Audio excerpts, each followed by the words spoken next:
雷声轰响，波浪在愤怒的杯沫中呼叫，欲狂风者啊！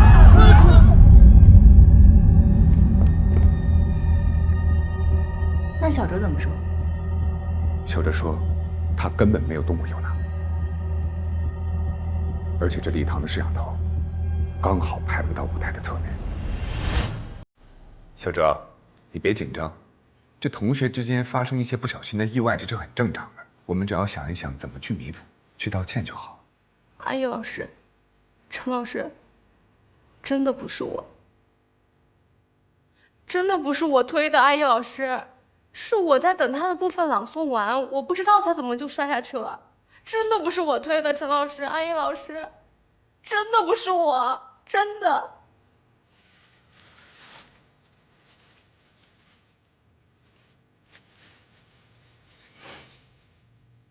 娜娜，老师呢想要再了解一下，那天朗诵的时候，你到底是怎么摔下来的？秦老师，你是不相信我吗？不，老师只是想了解的更详细一些。我不知道，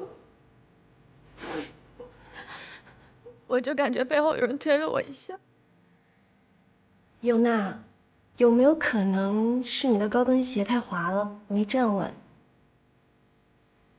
什么意思？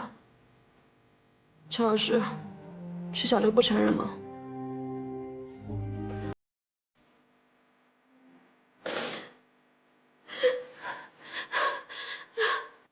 明明就是他，为什么他不承认呢？就是他，真的。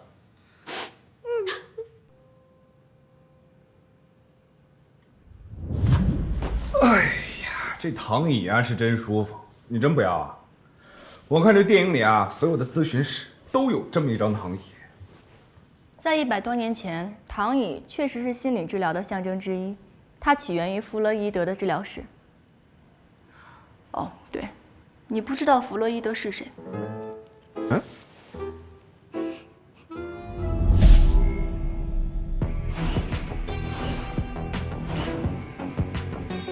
弗洛伊德，著名的心理学专家，也是精神分析学派的创始人。不过在现代社会，躺椅已经很少被人使用了。为什么？因为它会大大的增加咨询时间，而且与现代快节奏的生活不符。喂，这个沙发不错，就它了。希望尤娜坐在上面，可以把自己的真实想法讲出来。老贺，所以你也不相信是小哲推的，对吗？是谁推的并不重要，如果不能找到促成二人矛盾的深层动机，那以后的事情可能会越来越糟糕。哎，你还真是神嘞！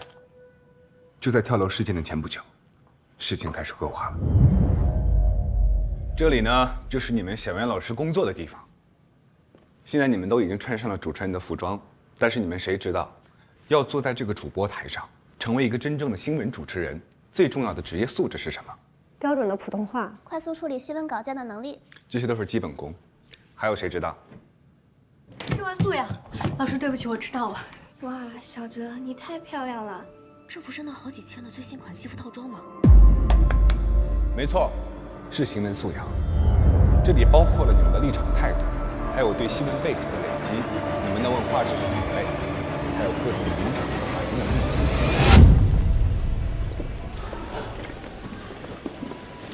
所以尤娜的妈妈呢，一早就认定尤娜变成这个样子，就是因为小哲。今天给我打电话，火急火燎，说在1个星期之内，如果不赔偿、不道歉的话，那就连学校一起告。这很奇怪。奇怪什么？昨天他妈妈还算淡定，怎么今天这么着急呢？娜娜是我从小一手带大的，你真的让她跳楼，她不敢的。因为回到家之后，又出事儿了。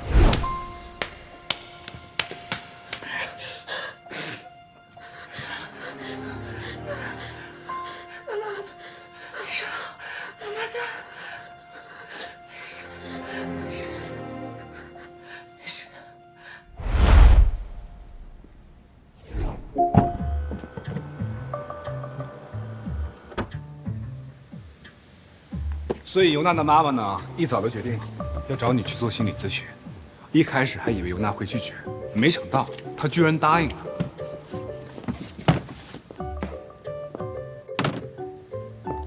所以何老师，这解决问题的关键呢，就在你。我看呐，是你甩锅的关键。车不错。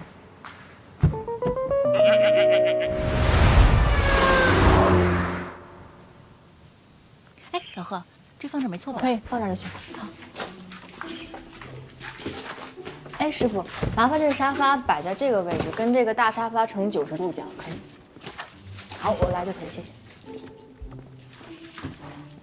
这也有什么讲究吗？摆放90度角可以避免双方目光的完全接触。有目光接触代表的是真诚，这有什么不对吗？但有可能会让对方觉得你在攻击或刺探，会让来访者觉得焦虑，或者是没有安全感。其实不光是沙发、窗帘、灯光、温度、气味，都很有讲究的。难怪坐到你们咨询室沙发上的人，都爱讲真话。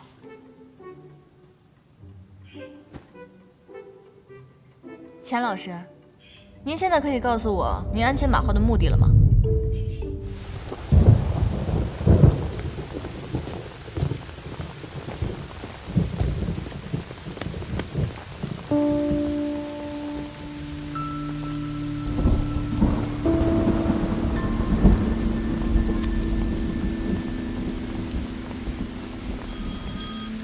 喂，下课了啊！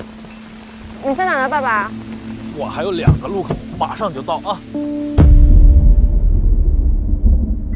我这个节目啊，绝对是经典，它承载了一代人的青春和回忆。那个时候，只是要一拨通心扉夜话的节目热线，听主持人开导一番，无论你什么想不开的问题，他都可以茅塞顿开。电台节目？对，我不去。我就知道你会拒绝，所以原本我也没想说。但是我也想知道，你开这个工作室又是为什么呢？闺女啊，奶奶哪有钱去咨询？你今天救了奶奶，奶奶其实已经很感激了。我都这把年纪了，要是真的去了，也算是无牵挂了。奶奶，您别这样说，我相信还是会有很多的人。你们赶紧去帮着别人吧，我就不添麻烦了。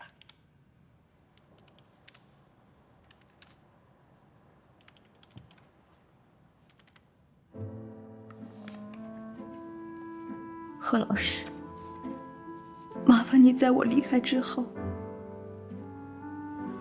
帮我的孩子渡过难关。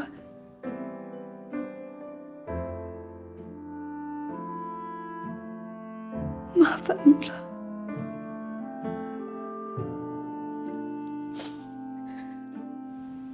自杀干预能做的有限，我想帮助到更多的人。咱们现在是淡季，房租比较便宜。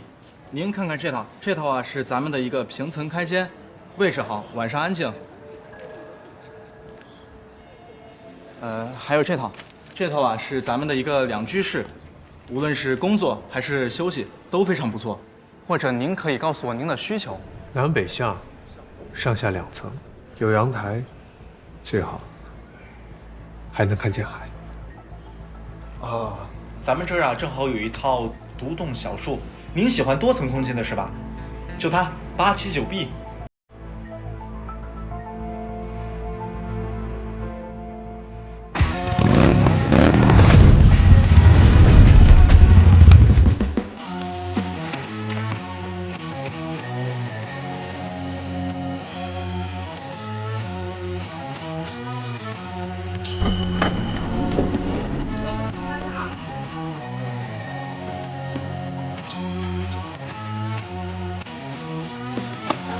早，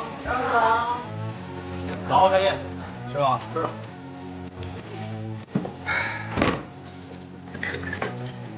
这怎么才来呀？没准找你。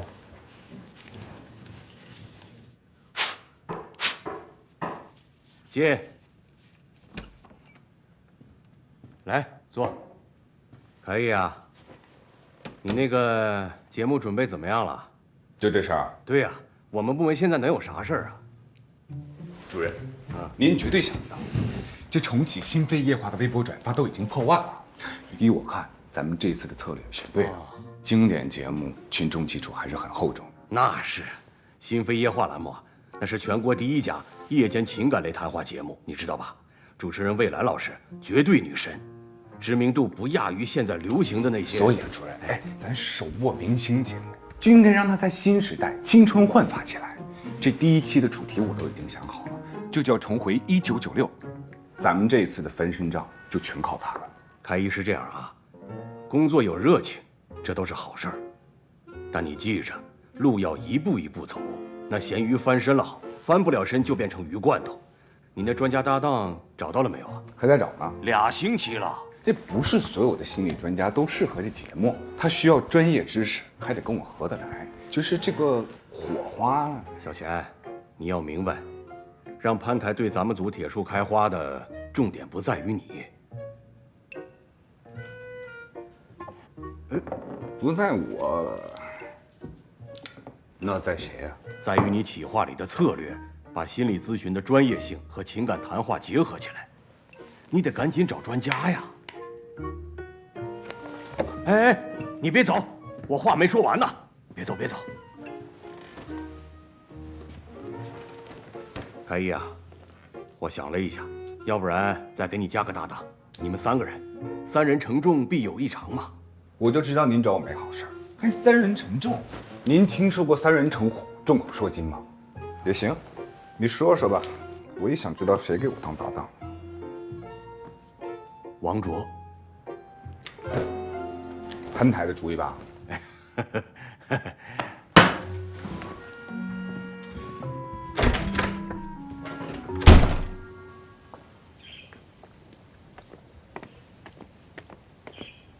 叶先生，这个独栋绝对满足于您对多层空间的需求。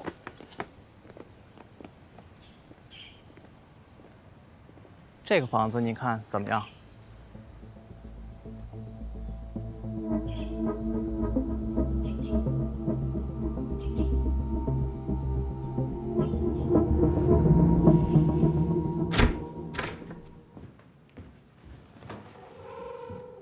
潘台，你又把王卓给插进来是什么意思啊？敲门再进。出去敲。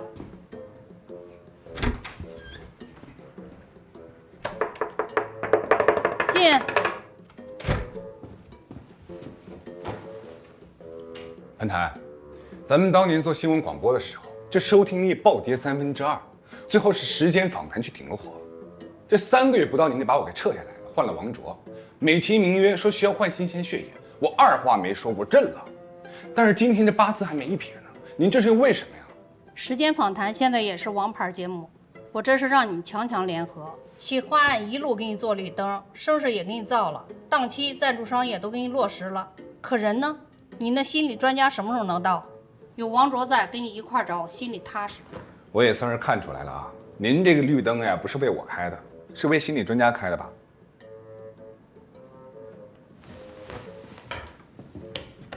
？1个星期，我把心理专家给您逮回来。如果收听率到了前3，您就别再提换人；收听率第1，您把时间访谈还我。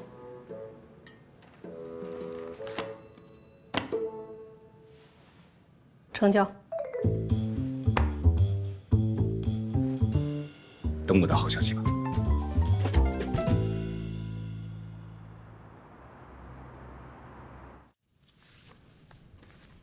尤娜，我们之前虽然见过，可是这次你来找我咨询的过程，可能跟上次我们打电话的过程不太一样。怎么不一样？上次呢，我是以保证你的人身安全为目标来帮助你的，而这一次，我是以解决你生活中的困惑为目标来帮助你的，可以吗？可以的，何老师。别紧张，你先放松。最近身体还有什么不舒服吗？没事了，何老师。很好，那我们开始了。你为什么会选择来找我？我妈妈让我来，我就来了。你妈妈让你来的，可是现在是你一个人坐在这里。我想问你，难道你没有一些自己的愿望或者是自己的想法吗？就是我以前接触过你，你也帮助过我。如果不是你，我就不来了。首先，谢谢你对我的信任，但我可以看出来，你很难去信任别人。既然你来找我，你肯定有很多事情想跟别人分享，但是你没有那个信任的人，对吗？我跟他们说了无数次了，就是小哲推的我。肯定不是小哲干的。钱老师，是不是有什么误会啊？小哲他不是这样的孩子，他长这么大都没跟别人红过脸的。小哲妈妈，这在舞台上发生过什么呢？现在咱们谁都没法下定论。但是在宿舍呀，小哲确实打了尤娜。尤娜现在的状况就是又受伤又想不开的。所以您看这样行不行？这尤娜的妈妈呢，是希望您可以赔偿一部分的精神损失。多少呀？主要是小哲的爸爸走得早，家里就剩我们2个人，也没有什么积蓄。钱老师，小哲推尤娜的时候，还有其他的同学在身边吗？有别的同学看见了吗？我亲眼看到的。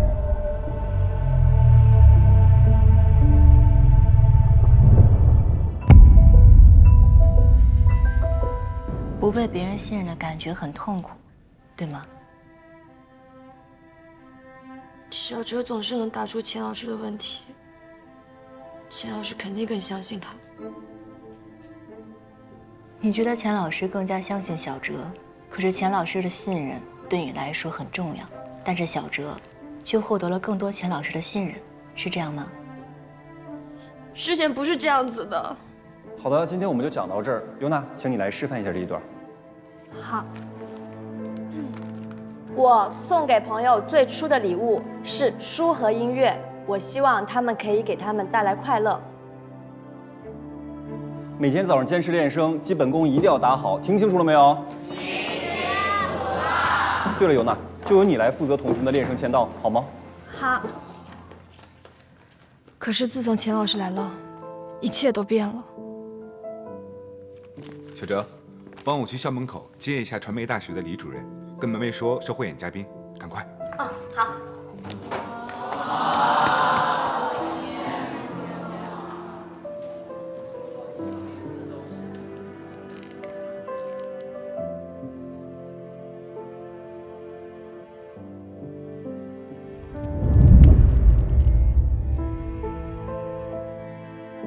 你觉得钱老师更喜欢小哲，对吗？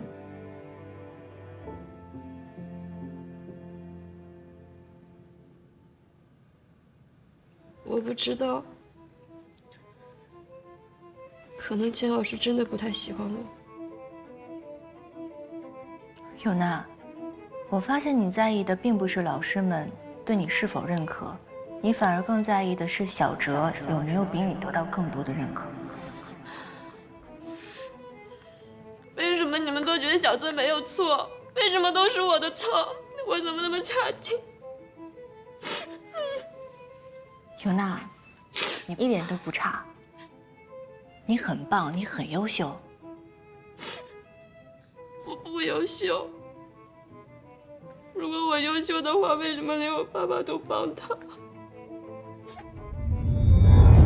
我是觉得小朋友们之间吵架很正常，也别难为另外一个小朋友，因为毕竟马上要高考了嘛。那，你是觉得你受伤了，可是你爸爸在维护小哲。何老师，尤娜。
对不起，何老师，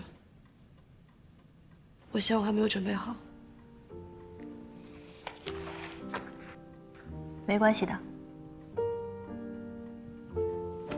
尤娜，我想单独见见你的父母，你看可以吗？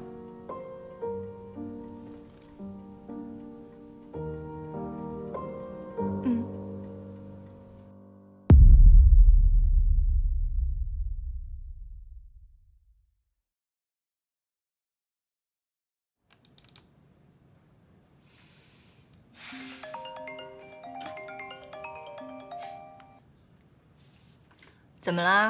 第一天当老板感觉如何呀？当什么老板呀？别贫了。问题解决了吗？且着呢。那不如你出来，我请你吃开张大餐，然后咱们再去放松一下。你自己去吧，别管我了。我一会儿还得给尤娜妈妈回个电话呢。好吧，那你记得吃饭啊。嗯，拜拜，拜拜。别看了，别看了，这姑娘你们追不起。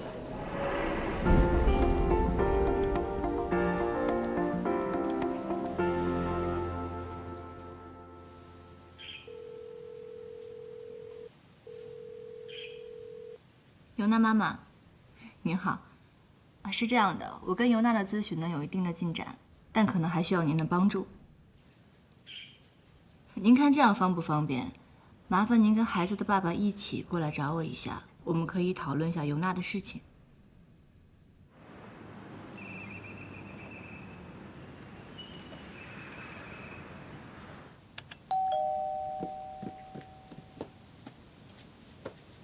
您好，您的外卖。我没有点呀，这是给我的吗？没错呀，879A 就是这儿。您看看是不是您朋友帮您点的？行吧，谢谢啊。不客气，祝您用餐愉快。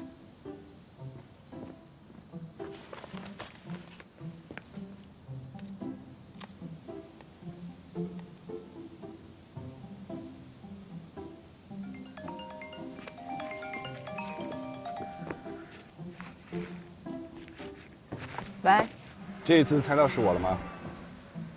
钱开义，我一猜就是你。你给我点什么外卖啊？尤娜妈妈马上就要到了。我知道啊，他刚才给我打电话说已经往你那儿走了。还有30分钟，足够你吃完的了吧？我跟你说实话吧，无论你再怎么献殷勤，那个节目我都不会去的，你就死了这条心吧。还有28分钟，再不吃的话，一会儿就得扔了啊。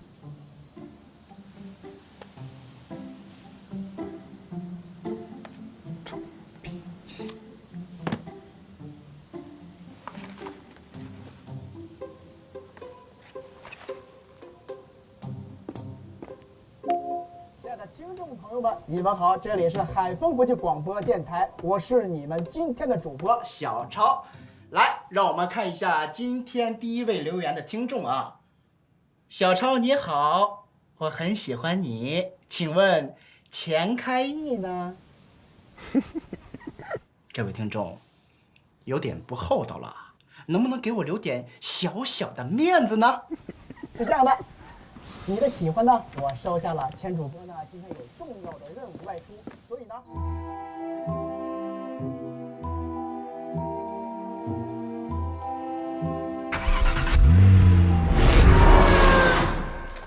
听说你把台里给你找的人全拒了。行，哎，你是不是有后招啊？你给我透个底呗，免得我整天为你提心吊胆的。找呢，确实找了一个。哎。我知道了，那我这就和东子他们说，让他们都安心点。你呢，看上去不靠谱，但是办起事来呀，心里还是一直有数的。但这心里啊，也确实没有那么有底。要是想把他给磕下来呢，确实得花点时间。怎么说啊？这心理师吧，确实有点本事。要是能把他给磕下来，我有信心咱们这个新飞夜话可以走得很长远。总之你等着吧，时间访谈是我的心血，我一定会把时间访谈给抢回来。哎呦，这气势！看来这咨询师是个大人物吧？也不是什么大人物，但是确实是不错。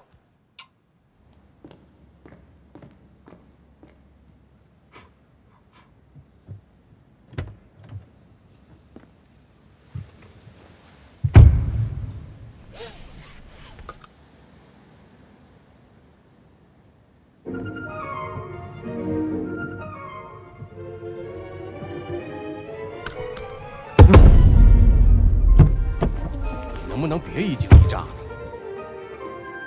哎，我刚才路过水果摊的时候啊，给您买了您最爱吃的芭蕉，拿去吃吧。哎呦，还给我买东西，准没好事，我不吃。哎呦，你拿着。说吧，什么事儿？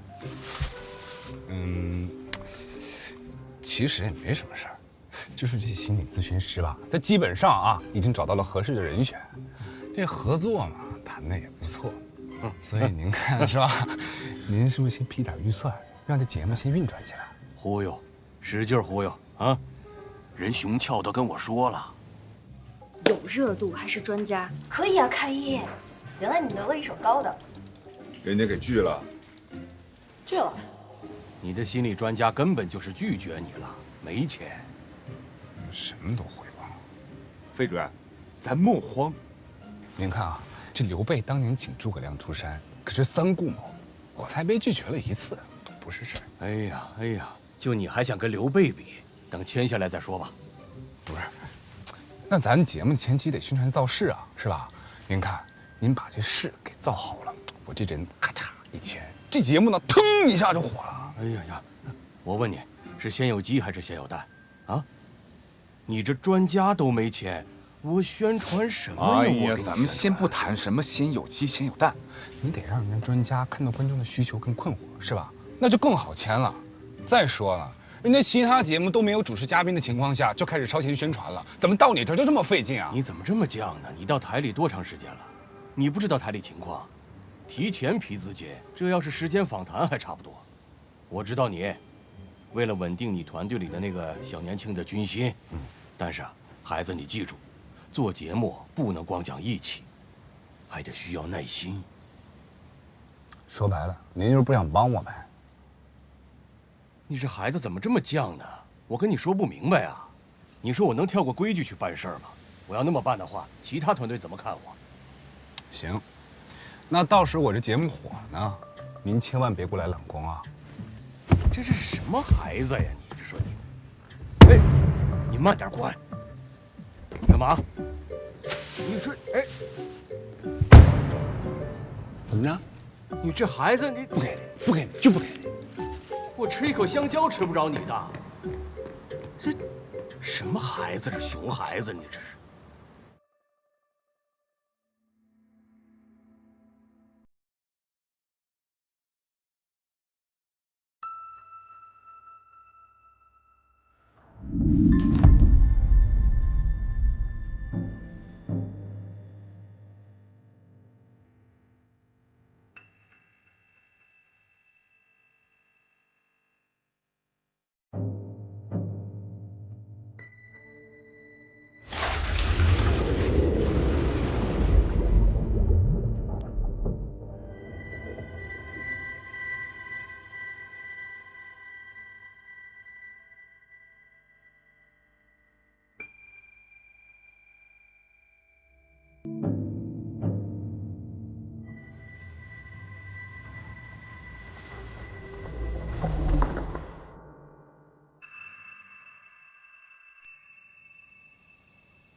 来的路上很堵车吧？贺老师，我时间挺紧的，我们直奔主题吧。是这样的，我想问一下，您跟尤娜爸爸之间的感情状况如何？我们感情非常好的。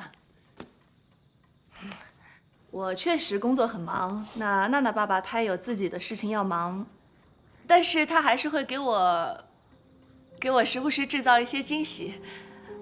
学艺术的嘛，都比较浪漫。啊，那个前2天刚刚给我送过一大束花，我都跟他讲没有必要的，对吧？我们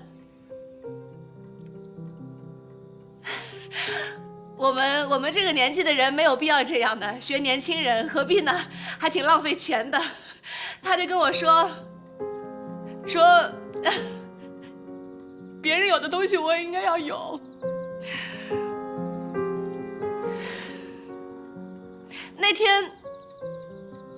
玲玲妈妈，他们都在的。他还说他老来俏。这小美妈妈、珊珊妈妈，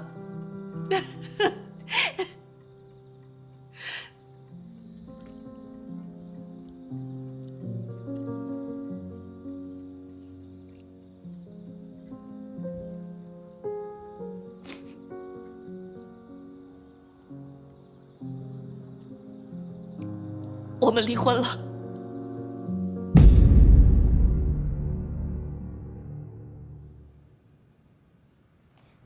哎妈，那个粥洒了，我来不及收拾了，我先走啦。顿顿，你不要去啊！哎呀，您就别管我了，我这多大人了，自己的事自己能安排。去了你会后悔的。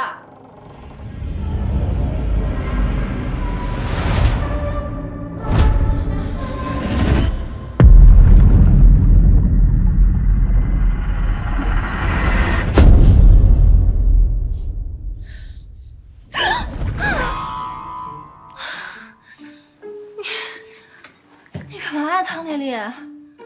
这大早上的，这才几点啊？醒了，醒了，你干嘛？你大早上的吓人。7点了，这不才周6吗？这么早起干嘛？对哦，今天周6哎。被你闹铃叫醒了。我没定闹铃啊。第11个。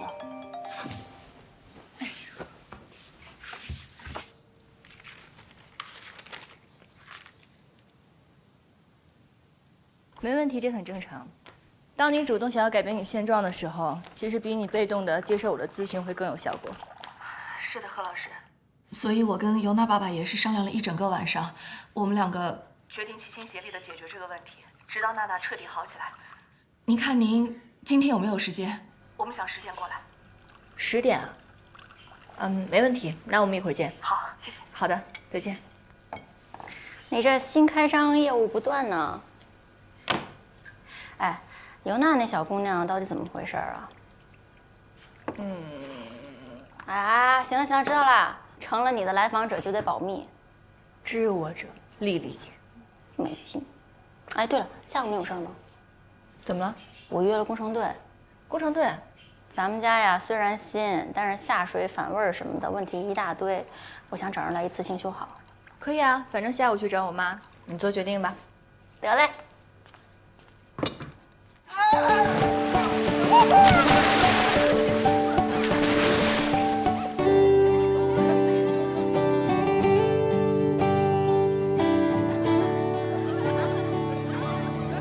哎，娜娜今天心情不错啊，人逢喜事精神爽呗。什么喜事啊？这我就不知道了。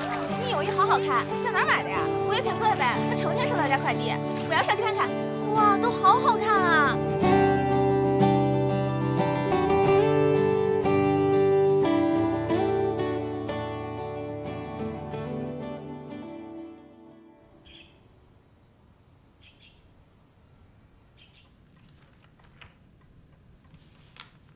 请2位看一下这个。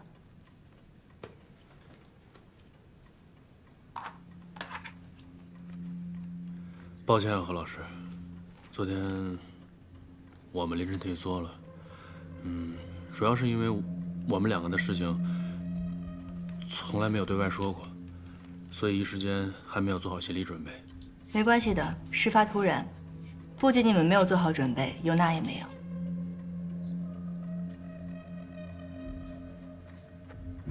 之所以昨天会问您2位夫妻感情如何，是因为尤娜在跟我咨询当中，我发现她的行为问题跟你们的亲密关系有关。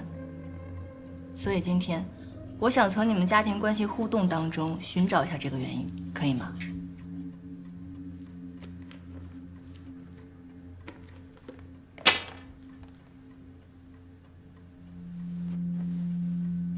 那我们现在要开始了。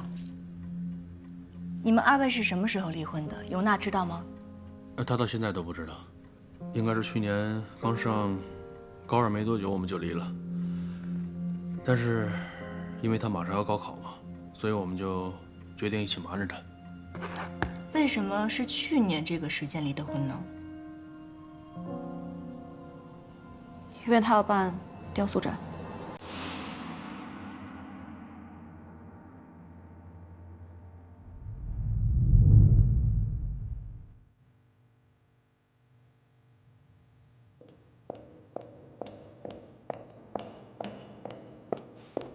刘尚华，你有家不回的，在这干嘛呢？啊，你在这熬鹰呢？我跟你说话了，你看着我。干嘛去？你要干嘛？你要干嘛？尤娜现在是最关键的时候，文理分科，你不关心女儿，帮她选科，你在这儿天天搞什么破展览呢？他已经成年了，我没有办法帮他做这个决定。你那么爱帮别人做决定，你就去决定好了。你不是废话吗？我能做决定，我还需要你？就是因为有你这么一个爸，所以他现在就天天嚷着要什么学艺术，真的是服了。学艺术挺好。好什么好？就像你一样嘛，一辈子没出息。你让我给意见，我说好。可是我说好有用吗？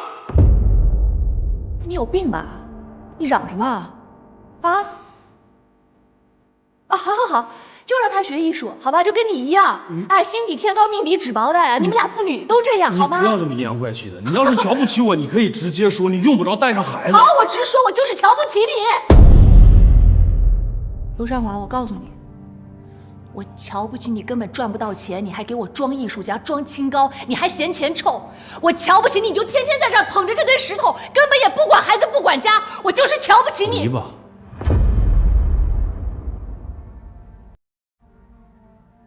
你说什么？离婚吧。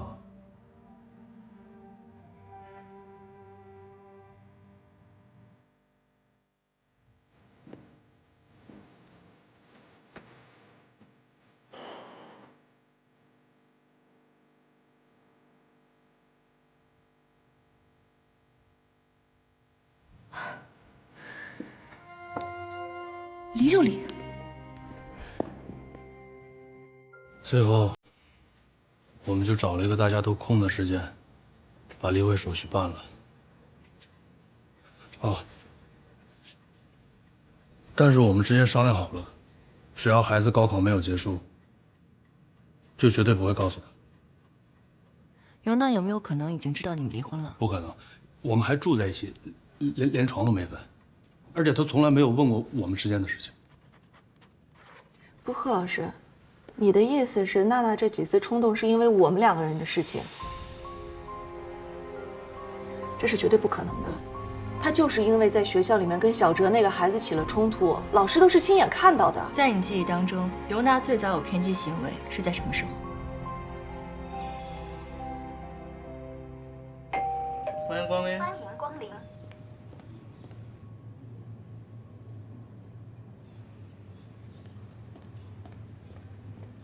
需要点什么？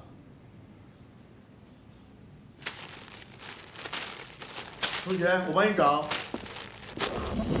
大小头，站住！大小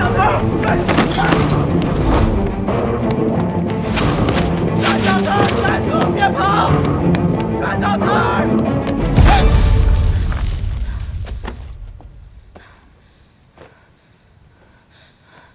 怎么回事来了？那么慢？哎，娜娜，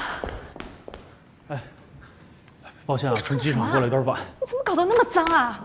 什么东西啊？签字吧，来。哎，不，检察同志是这样啊，我们这个孩子平时他特别乖，他不可能偷东西的。对，警察同志肯定搞错了。来，视频证据都在这儿，有什么误会啊？跟你们说啊，孩子犯的错误，你们作为家长的都是有责任的，好好教育。考虑到孩子还在上学，情节较轻，人家便利店老板呢不追究你们，把人家相应的损失赔偿给人家就可以了。是，赔，那您看多少钱？我在那儿，去，妈妈过来签个字。哎，您好，我是孩子的父亲。非常感谢您宽宏大量，不跟孩子一般计较。这样啊，您看您损失多少东西，您算一算，我可以多赔给您的。5包薯片，30。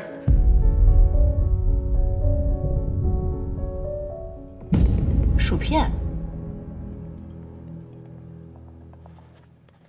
如果只是为了一次偷窃行动的游戏感，包装最明显的膨化薯片，是最不容易隐藏的，也是最没有价值的选择。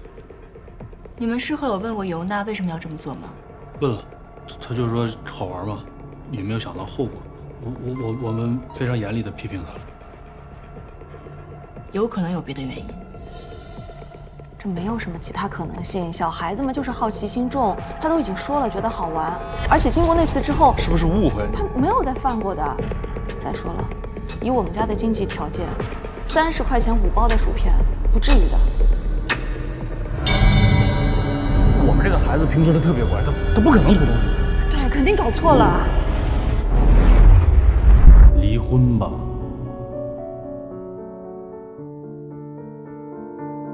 我们这个孩子平时他特别乖，他不可能偷东西。对啊，警察同志，这肯定是搞错了。娜娜最近不是艺考吗？她说需要西装，我想着，小哲应该也需要吧。我是觉得小朋友们之间吵架很正常，也别难为另外一个小朋友，因为毕竟马上要高考了嘛。你反而更在意的是小哲有没有比你得到更多的认可。为什么你们都觉得小资没有错？是我在等他的部分朗诵完，我不知道他怎么就摔下去了。明明就是他，为什么他不承认呢？